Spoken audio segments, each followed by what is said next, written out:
Куќата се ниша секој пат од темелите. Ако не ги зајакнеме темелите, ќе ни падне куќата. Темелите се семејството, народот. Ако не ги вратиме парите назад кон граѓаните, нема да си ја додржиме Македонија.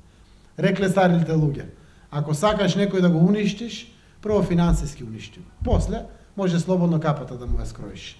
Денеска државата ни е презадолжена, до гуша, преку 40% од БДП помина долгот, заедно со овие новите милиони за автопати, ќе помине преку 54% од брутодомашниот производ, значи црвената линија беше до 40%.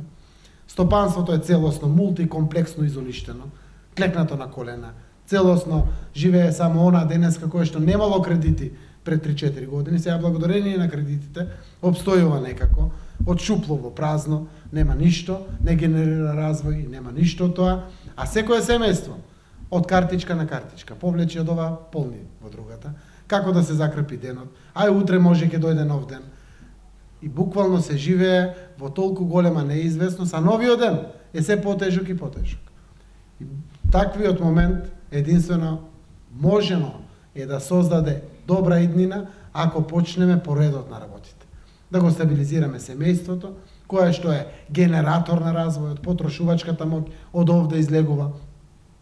Преку тоа да се зголеми вкупниот промет во државата, па да застанат на стабилни нозе фирмите и стопанството, за да не биде државата.